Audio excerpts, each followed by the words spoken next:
প্রিয় বন্ধুরা, কেমন আছেন? আশা রাখি ভালো। আমি মাঝে মাঝে একটা কথা বলি, তা হলো যে যত বড় মূর্খ অর্থাৎ ইলিটারেট মূর্খ, সে তত বড় ধার্মিক। হ্যাঁ, আজকে যে বিষয়টা আলোচনা করব যে আপনি গাছের পূজা কেন করবেন না, তাই না? আপনি তো গাছ সম্বন্ধে আপনার ধারণাই নাই যে গাছ কি জিনিস, গাছের কি উপকারিতা, গাছ কি করে, তাই না? আপনি গাছের পূজা কিভাবে করবেন? পূজা মানে কি? আরাধনা, আর্চনা, তপস্যা, ধ্যান, যজ্ঞ, নামাজ, তাই না? কাউকে শ্রদ্ধা নিবেদন করা, এই তো। এক একজনে এক এক দেশ এক এক নামে ডাকে, এই আর কিছু না। মূর্খ তো জানেই না যে এই গাছ না থাকলে আমরা বাঁচতাম না। মূর্খ জানেই না। তাহলে সে কি সে কি ভাব প্রার্থনা করবে, তাই না? আর্চনা করবে, তাই না? একজন জ্ঞানী ব্যক্তি ঘুমিয়ে থাকলেও তার কিন্তু ইবাদত হয়ে যায়। আর মূর্খ সারা রাত জেগে জেগে যদি প্রার্থনা করে, যদি নফল নামাজ পড়ে, তার কোনো কাজ হবে না। মূর্খ তো মূর্খই। এটা কিন্তু আমার কথা না, কোরআনের কথা। কোরআনে বলা হয়েছে, কোরআন কথা বলি, কারণ আমার মুসলমান ভাইরা তো মাথা মোটা জাতি। কোরআনে বলা হয়েছে যে কিছু মানুষ আছে দেখেও দেখে না, শুনেও শোনে না, আর বুঝেও বোঝে না, তারা চতুষ্পদ জন্তুর সাথে নিকৃষ্ট। তাহলে যারা এই গাছের ভূমিকা সম্পর্কে জানেই না, তাহলে তারা গাছের পূজা কিভাবে করবে, গাছকে সম্মান কিভাবে জানাবে? অথচ এই গাছ আমাদের জীবন রক্ষাকারী, ঠিক কিনা? 100% ঠিক। এবার আসেন, গাছের পূজা কেন করবেন? সূর্য যখন তাপ দিলে এই তাপটা প্রথমে গাছে ধরে। গাছে। পৃথিবীতে যত গাছ আছে, লক্ষ লক্ষ প্রজাতির গাছ আছে, 15 লক্ষ প্রজাতির। তো এই গাছের পাতা এই সূর্যের কিরণগুলো ধরে। সূর্য কিরণগুলো ধরার পরে এই পাতার উপরিভাগে এক প্রকার ছিদ্র থাকে, যেটা আমরা খালি চোখে দেখতে পারবো না। যারা সায়েন্সের ছাত্র তারা হয়তো বুঝবেন। আর এই ছিদ্র দেখতে হলে আপনার ইলেকট্রিক মাইক্রোস্কোপ, কম্পিউটার মাইক্রোস্কোপ দরকার, অথবা আতসী গাছ অর্থাৎ ম্যাগনিফাইং গ্লাস আছে যেটা, সেটা দরকার। তো এই পাতার উপরিভাগে এক প্রকার ছিদ্র থাকে, যেটাকে বলা হয় পত্ররন্ধ্র। রন্ধ্র মানে কি? ছিদ্র। তো যখন সূর্যের তাপটা পাতার উপরে পড়ে, তখন ওই রন্ধ্র দিয়ে কি হয়? বাষ্প নির্গত হয়, অর্থাৎ রান্না শুরু হয়ে যায়। কিভাবে রান্না শুরু হয়ে যায়? গাছ বাতাস থেকে কার্বন ডাইঅক্সাইড গ্রহণ করে, আর সূর্যের তাপ আর গাছ তার শিকড়ের মাধ্যমে, শিকড় মানে কি? মূল ডোমের মাধ্যমে শোষণ প্রক্রিয়ায় চুষে মাটি থেকে পানি তুলে নেয়। এই 3টে উপাদানের মাধ্যমে গাছ খাদ্য উৎপাদন করে, যাকে বলে সালোক সংশ্লেষ প্রক্রিয়া। এখানে আরও কিছু কার্যপ্রণালী আছে, যেমন মনে করেন যে প্রতিটা গাছে যে পাতার উপরিভাগে এক প্রকার মোম থাকে। আপনারা তো জানেন যে মৌমাছিরা যে মোমগুলো সংগ্রহ করে তাদের চাক তৈরি করার জন্য, মধু রাখার জন্য, এইগুলো মূলত এই পাতার উপরিভাগেই সৃষ্টি হয়। গড গিফটেড, মহান সৃষ্টিকর্তা। এই গাছ কিন্তু সৃষ্টিকর্তা না। গাছ, ভালো করে খেয়াল করে, গাছ কিন্তু সৃষ্টিকর্তা না। তবে গাছ আমাদের কি করে? জীবন রক্ষা করে। যুদ্ধে গেলে কি যে ঢাল, কাতরা, বল্লম, টিঠিয়ার, আমদা, তাই না? যে ঢাল আমরা ব্যবহার করি, ওই ঢাল কি আল্লাহ? এই ঢাল কি সৃষ্টিকর্তা? না। এরা কি করে? অন্যের আঘাত থেকে আমাদেরকে রক্ষা করে। আমরা ঢাল দিয়ে কি করি? অন্যের তীর মারলে, গুলি মারলে আমরা কি করি? ঠেকাই। পুলিশে দেখেন না, পুলিশে ঢাল নিয়ে বের হয়, তাই না? নাকি? তো গাছ সৃষ্টিকর্তা না, কিন্তু গাছকে পূজা করা অযৌক্তিক কিছু না, কারণ গাছ আমাদের জীবন রক্ষা করে। শুধু আমাদের না, শুধু নট অনলি বাংলাদেশ আর Pakistan, India, and the world and all kinds of animal protect the tree, তাই না? পৃথিবীতে যত প্রাণী আছে সবাই কি এই গাছ রক্ষা করে। সৃষ্টিকর্তা জায়গা আছে, গাছকে দায়িত্ব দিয়েছে এই। আচ্ছা, এবার আসেন গাছে কি না ফলে। আমাদের যত রকমের ঔষধি আছে, আমরা পেস্ট ব্যবহার করি, আমরা মেডিসিন ব্যবহার করি, আমরা পোশাক, এই যে পোশাক পরছি না আমি, সাদা ধবধবে সুন্দর পোশাক, তাই না? এগুলো কি? সুতা। এটা হচ্ছে কি? ওই যে তুলা তুলা কাপাস গাছের সুতা, অথবা শিমুল গাছের তুলা, অথবা পাট গাছের সুতা, তাই না? এইগুলো দিয়ে এই সুতাগুলো তৈরি, তাই না? এই যে প্লাস্টিক চশমা, এগুলো গাছের এক প্রকার আঠা দিয়ে তৈরি করা হয়। বোঝা গেছে বিষয়টা? আচ্ছা, মূল কথা আসি।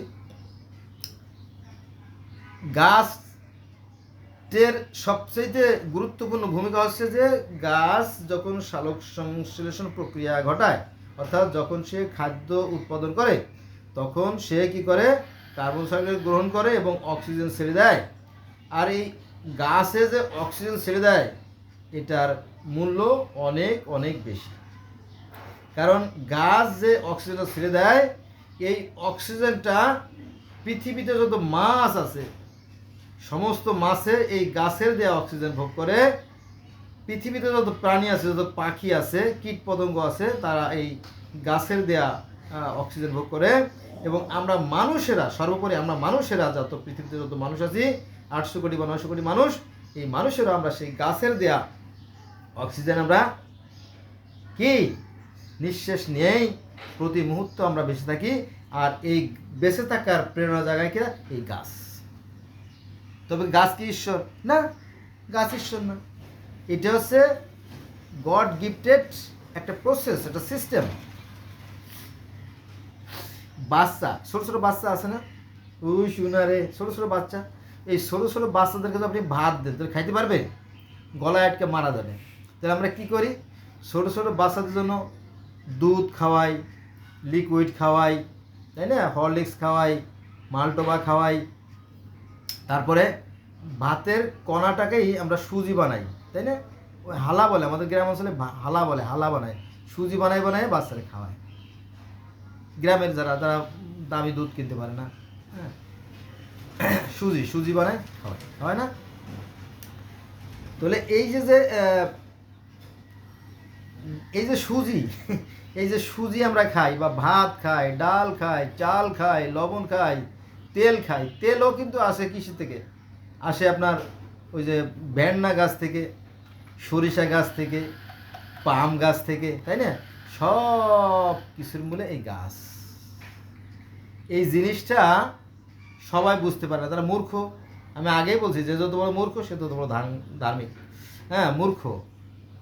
আরে মূর্খ, এই গাছই তো তোকে রক্ষা করলো, সরাসরি রক্ষা করলো। তো কোরআনে বলা হয়েছে যে মা বাবা, অর্থাৎ মাতা পিতার পায়ের নিচে সন্তানের বেহেশত। একথা কেন বলছে? কারণ মা বাবা হচ্ছে পরম গুরু। বলা হয়েছে যে মা বাবাকে একজন পেলেও, মা বাবা যদি দুইজনকে পাওয়া যায় তো ভালো, আর যদি মা বাবা দুজনে না, অন্তত একজনকে পাও, তাকে সেবা করো। সেবার মাধ্যমে তুমি তোমার জান্নাতকে ক্রয় করে নাও। সেবার মাধ্যমে সৃষ্টিকর্তাকে পাওয়া সম্ভব। ঠিক আছে? তাহলে গাছের পূজাটা এইভাবে আসছে। গাছ পূজা মানে কি? গাছকে সম্মান করতে হবে। গাছ না থাকলে পৃথিবীতে যত মাছ আছে, মাছ হবে না। গাছ না থাকলে পৃথিবীতে যত পাখি আছে, থাকবে না। গাছ না থাকলে পৃথিবীতে যত কীট পতঙ্গ, পোকা মাকড়, উল্লা ঢেল্লা, মৌমাছি, প্রজাপতি, ফড়িং, ব্যাং, শিয়াল, কুকুর, ইঁদুর, বিলেই কিচ্ছু থাকবে না। সব অক্সিজেন অভাবে নিশ্চিন্ন হয়ে যাবে। গাছ না থাকলে মানুষ নিঃশ্বাস নিতে পারবে না। এই জন্য এই গাছের পূজার প্রচলন।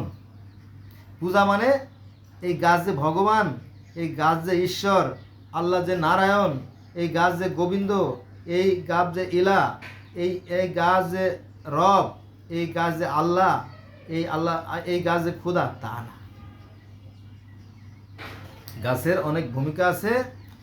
মানুষের, শুধু মানুষের বেলা না, পৃথিবীর যত প্রাণী আছে তাদের অক্সিজেন সাপ্লাইয়ের বেলা এই গাছের ভূমিকা অনেক বেশি। এই জিনিসটা মানুষ আগে বুঝতো না, কারণ মানুষ ছিল মূর্খ, তারা লেখাপড়া জানতো না। ঠিক আছে? তো তারা কিভাবে এই জিনিসটা ব্যাখ্যা করবে? তারা গড়ে কি সম্মান করত। আর জানেন তো যে সব মানুষ কিন্তু এক না, তাই না? যারা জ্ঞানী যারা বোঝে তারা শুধু ইশারায়, জ্ঞানী যারা বোঝে তারা শুধু ইশারায়, নাদানরে বুঝাইতে পারে কি আছে কোথায়। নাদান মানে কি? মূর্খ, ইলিটারেট। ইলিটারেট মানে মূর্খ, মূর্খরে বুঝানো যাবে না। মূর্খ হচ্ছে সবচেয়ে বিপজ্জনক, বোঝা গেছে? যেটা বলছিলাম, যে যত বড় মূর্খ, সে তত বড় রাজা। আচ্ছা, এবার আসেন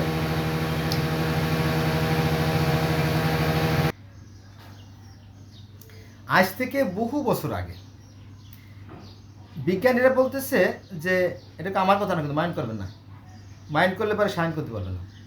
বিজ্ঞানীরা বলতেছে যে এই পৃথিবীর বয়স হচ্ছে 460 কোটি বছর, আর পৃথিবীতে জীবের আবির্ভাব 350 কোটি বছর। 350 কোটি বছর, ওরে সুবহানাল্লাহ।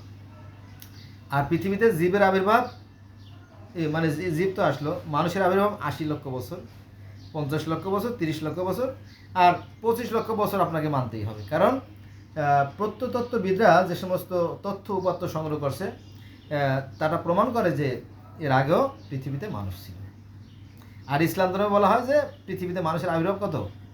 এই তো 6000 বছর বা 10,000 বছর। 10,000 বছর, 10,000 বছরের ঊর্ধ্বে যায় না। ঠিক আছে, এটা কি বিষয়? যাক, এখানে সীমাবদ্ধ জ্ঞানের পরিচয় পাওয়া যাচ্ছে এখানে।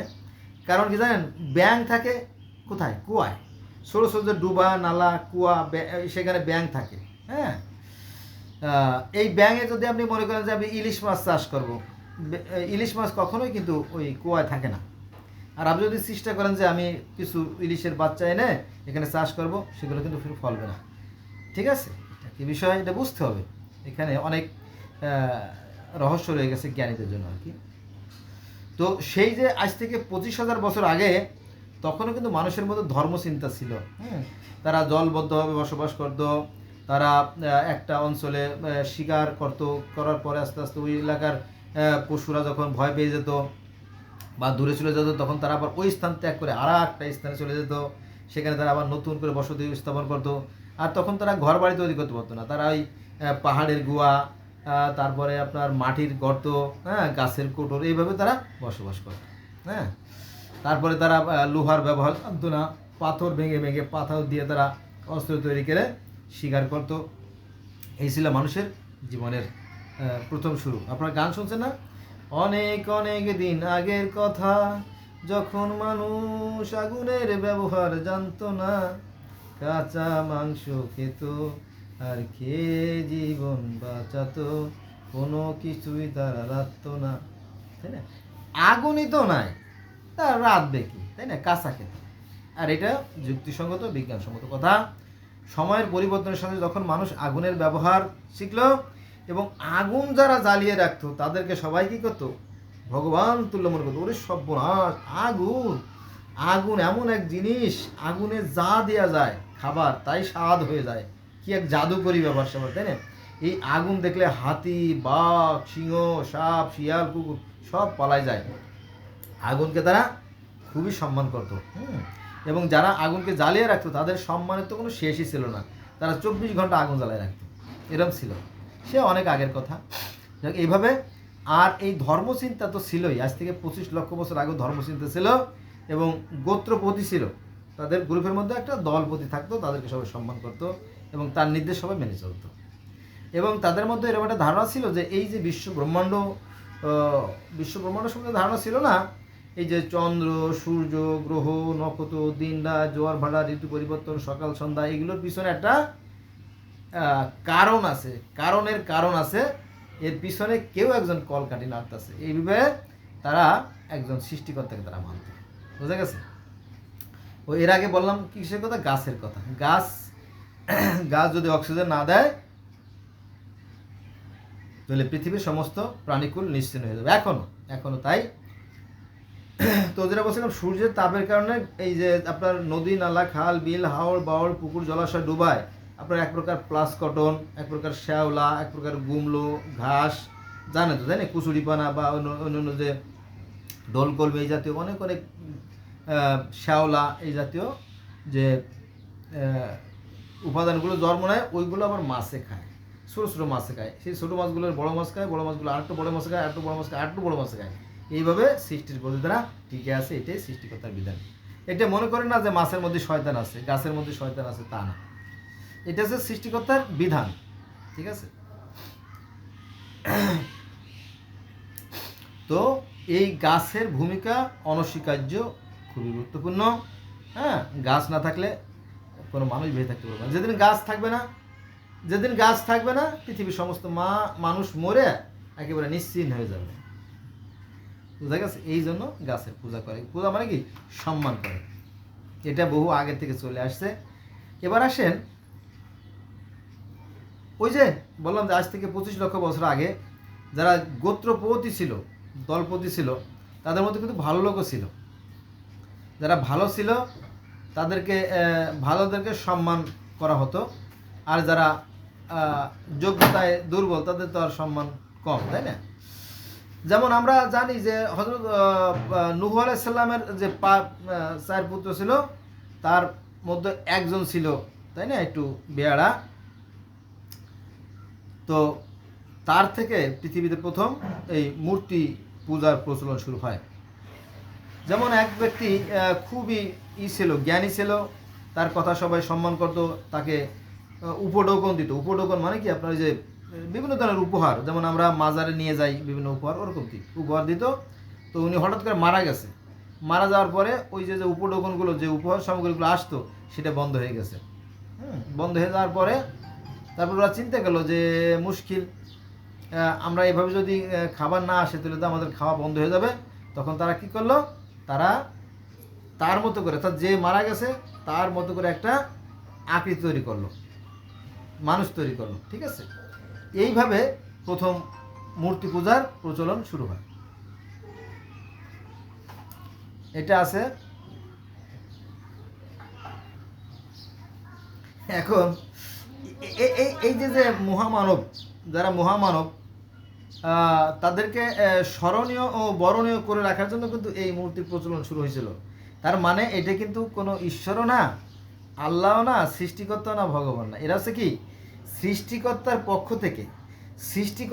পক্ষ থেকে প্রেরিত যে মহামানব, তাই। আপনি যদি এই মুহূর্তে, এই যে আজকে আমি কথা বলতেছি, আজকে হচ্ছে 18 তারিখ, আজকে হলো 18/5/2025 সাল, আজকে হলো রবিবার। আপনি বাংলাদেশের যে কোনো প্রান্তে যাবেন, আনাচে কানাচে, অলিতে গলিতে, দোকানে হাটে বাজারে, সব জায়গায় দেখবেন যে খালি লিফলেট, স্থানীয় নেতাদের লিফলেট। ওই যে মূর্তি পূজার প্রচলনটা শেষ হয়ে গেছে, কিন্তু এটা রয়ে গেছে, একটু অন্যভাবে রয়ে গেছে, ঠিক আছে। এই আর কি বিষয়, আর কিছু না। তো এ হলো বিষয়।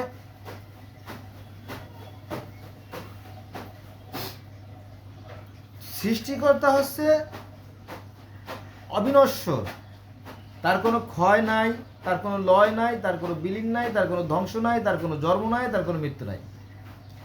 এই কথাটা সঠিকভাবে না জেনে এক ধর্মের মানুষ আর এক ধর্মের মানুষকে ধোঁকা দেয়। আপনি যদি বেদ দেখেন, বেদে কিন্তু মূর্তি পূজা নাই। কারণ বেদে ঈশ্বর হচ্ছেন কি? পরমেশ্বর। তিনি জন্মও নেন না, তিনি মৃত্যু হয় না, এটা বেদের কথা। আবার তার আকার আকৃতিও নাই, যেমন ন তস্যি প্রতিমা অস্তি, তার কোনো তুলনা নাই, কারোর সাথে তার তুলনা হয় না। আবার বলা হয়েছে যে ব্রহ্মা একং দ্বিতীয় নাস্তি। ব্রহ্মা মানে সৃষ্টিকর্তা, একক মানে একজনই, দ্বিতীয় মানে দুই, নাস্তি মানে নাই। এটা হচ্ছে বেদের কথা। আচ্ছা, সেখানে তো ঈশ্বর জ্যোতিময়, নিরাকার। আবার ভগবত গীতাটা বলি, সেটা হচ্ছে যে সামনে কুরুক্ষেত্র যুদ্ধ শুরু হয়ে যাচ্ছে। তখন অর্জুনের সাথে শ্রীকৃষ্ণের যে সমস্ত কথোপকথন হয়েছিল, অর্থাৎ ডায়লগ যেটা হয়েছিল, সেটাকে সম্মিলিত আকারে লিপিবদ্ধ করা হয়েছে, তাকে বলা হয় ভগবত গীতা। তো অর্জুন বলিলেন যে হে শ্রীকৃষ্ণ, আমি ঈশ্বরের যে দিব্য রূপ, প্রকৃত রূপ, আসল রূপ দেখতে চাই। বলো না, তাকে চর্মচক্ষু দ্বারা দেখা সম্ভব না। এটা আছে ভগবদ গীতায়। এই একই কথা আমাদের কোরআন শরীফে আছে সূরা আনামের 103 নম্বর আয়াতে, যে সৃষ্টিকর্তাকে চর্মচক্ষু দ্বারা দেখা সম্ভব নয়। অর্থাৎ ভগবদ গীতায় যে কথা বলা আছে যে সৃষ্টিকর্তাকে চর্মচক্ষু দ্বারা দেখা সম্ভব না, কোরআনেও সে একই কথা বলা আছে, সৃষ্টিকর্তাকে চর্মচক্ষু দ্বারা দেখা সম্ভব না। আচ্ছা, এবার আছেন সূরা আগে বলছি সূরা আনামের 103, এবার বলবো সূরার 51 নম্বর আয়াতে। সূরার 51 নম্বর আয়াতে বলা হয়েছে যে মানুষের এমন কোনো সাধ্য নাই যে সৃষ্টিকর্তাকে সরাসরি দেখে। পৃথিবীর কোনো মানুষ কিন্তু সৃষ্টিকর্তাকে সরাসরি দেখতে পারেন, এমনকি নবী মুহাম্মদ সাল্লাল্লাহু আলাইহি ওয়াসাল্লাম দেখতে পারেন নাই।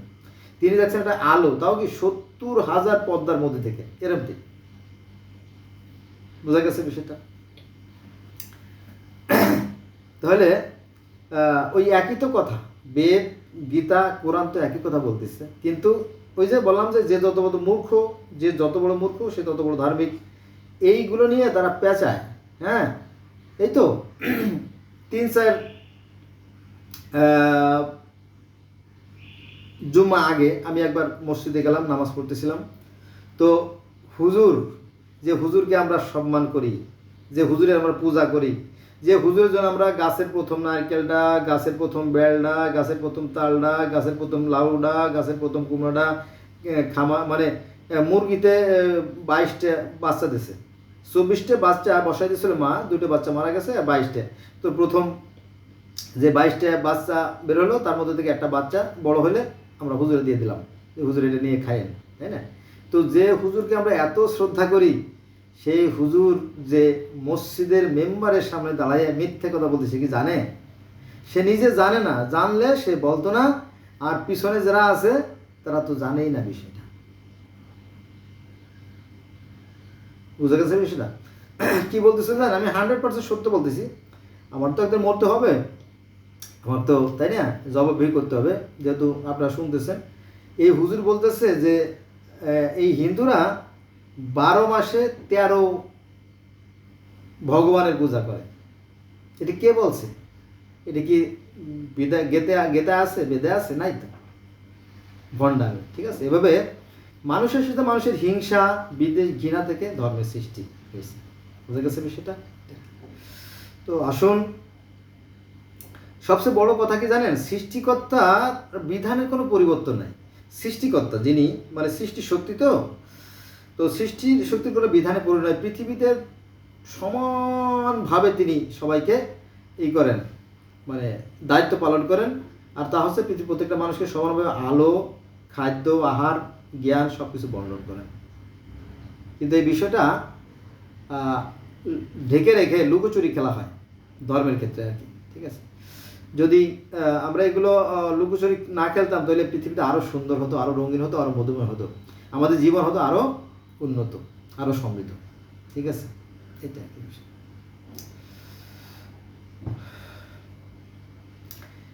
আমি যেটা মাঝে মাঝে বলি, এখনো বলবো একই কথা, যে সৃষ্টিকর্তার বিধানে কোনো পরিবর্তন নাই। আমরা আমাদের দেখবেন যে একটাই আকাশ, একটাই পৃথিবী, একটাই চাঁদ, একটাই সূর্য। পৃথিবীর প্রত্যেকটা মানুষের রক্ত লাল, প্রত্যেকটা মানুষ সুখে আসে, দুঃখে কাঁদে, শীতে কাঁপে, প্রত্যেকের আবেগ অনুভূতি এক, সব এক, কিন্তু ধর্মের বেলা ভিন্ন। যাক বন্ধুরা, অনেক কথা হলো, এবার একটু গান গেয়ে আমি বিদায় নেব। আমরা কিন্তু একই মানুষ, আমরা একই মানুষের মানুষ, কিন্তু এই ধর্ম মানুষের মধ্যে মানুষের বিভেদ সৃষ্টি করছে, মানুষের মধ্যে হিংসা বিদ্বেষ সৃষ্টি করে। পৃথিবীতে সবচেয়ে বেশি মারামারি, সবচেয়ে বেশি খুনোখুনি, হানাহানি এই ধর্মের কারণে হয়েছে। চলো শুরু করি। কেউ বলে হিন্দু, কেউ বলে মুসলমান, কেউ বলে বৌদ্ধ, কেউ বলে খ্রিস্টান, কেউ বলে হিন্দু, কেউ বলে মুসলমান, কেউ বলে বৌদ্ধ, কেউ বলে খ্রিস্টান। আমি বলি সবাই মানুষ একই সমান, একই গর্ভে জন্ম, মোদের এক মায়ের সন্তান। ভেদাভেদ শুরু হলো। ভেদাভেদ বাইবেল কোরআন, একই বিধাতার দান। ভেদাভেদ বাইবেল কোরআন, একই বিধাতার দান। একই নিয়মে করি জীবন বিধান। একই মানুষের বিভিন্ন নাম, আবার এই যে বেদ বাইবেল কোরআন এক একজন এক একভাবে লেখে মানুষের মধ্যে বিভেদ সৃষ্টি করে ফেলেছে। ঠিক আছে, কেউ বলে ভগবান, কেউ বলে ভগবান, কেউ বলে রহমান, কেউ বলে আল্লাহ করিম কালো ঘন শ্যাম। কেউ বলে ভগবান, কেউ বলে রহমান, কেউ বলে আল্লাহ করিম কালো ঘন শ্যাম। আসলে সবাই সমান, হ্যাঁ, আসলে সবাই মানুষ একই সমান। মনে নাই গানটা, মনে নাই, অন্য সময় বলতে শোনাবো। তো টু আর ইজ ম্যান, ভুল করা মানুষের স্বভাব। কথা বলতে গেলে ভুল হতে পারে, যদি ভুল হয়ে থাকে ক্ষমা সুন্দর দৃষ্টি দেখবেন আর পরামর্শ দেবেন। আমাদের একটাই পৃথিবী, আমরা সবাই মানুষ, আসল মানুষ হওয়ার চেষ্টা করি। তবে মানুষ হওয়াটা বেশ কষ্টসাধ্য ব্যাপার। মানুষ হওয়াটা এত সহজ কথা না। মানুষ হতে হলে মানবিক গুণাবলী অর্জন করতে হয়। তিল তিল করে, বিন্দু বিন্দু করে মানবিক গুণাবলী, তবেই মানুষ হতে হয়। হ্যাঁ, মানুষের ঘরেই জন্ম নিলেন আর মানুষ হয়ে গেলেন, এই মানুষ আর সেই মানুষ এক মানুষ না। আসুন আমরা মানুষ হওয়ার চেষ্টা করি, আমরা মানবিক হওয়ার চেষ্টা করি। ধন্যবাদ সবাই।